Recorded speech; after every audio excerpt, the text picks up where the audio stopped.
प्रधानमंत्री नरेंद्र मोदी की रूस यात्रा का फल अब दिखने लगा है। दरअसल रूस ने यूक्रेन में रूसी सेना के लिए लड़ रहे सभी भारतीयों को छुट्टी देने और उनकी वापसी की सुविधा देने का फैसला कर लिया है।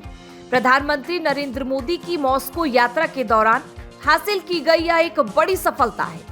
सूत्रों ने बताया कि पीएम मोदी जब सोमवार को रूसी राष्ट्रपति व्लादिमीर पुतिन के साथ प्राइवेट डिनर पर मिले तभी उन्होंने इस मामले को उठाया था।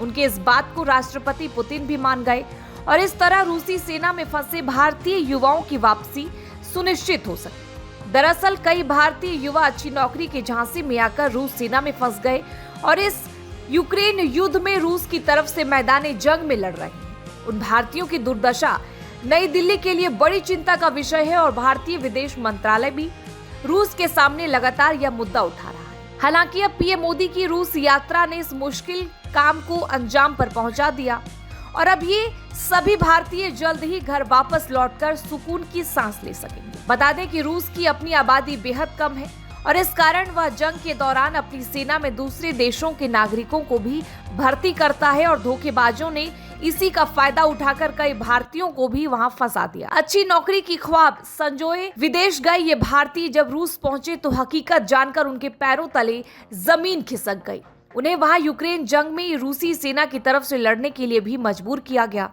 और वे बहुत मुश्किल हालात में किसी तरह जिंदगी जीने को मजबूर हैं। इन्हीं भारतीयों ने सोशल मीडिया पर एक वीडियो भी पोस्ट किया था जिसमें उन्होंने अपनी आपबीती सुनाते हुए भारत सरकार से मदद की गुहार लगाई थी। इस साल मार्च में हैदराबाद के रहने वाले 30 साल के मोहम्मद असफान की यूक्रेन युद्ध में अग्रिम मोर्चे पर रूसी सैनिकों के साथ तैनाती के दौरान लगी चोटों के कारण मौत हो गई।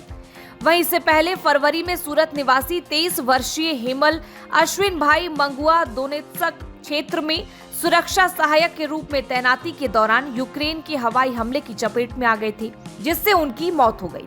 सोमवार को व्लादिमीर पुतिन के साथ पीएम मोदी ने प्राइवेट डिनर के दौरान अब ये मसला वहां उठाया था, जिसके बाद व्लादिमीर पुतिन ने पीएम मोदी की बात को तुरंत मानते हुए सभी भारतीयों को वापस भेजने का फैसला कर लिया है।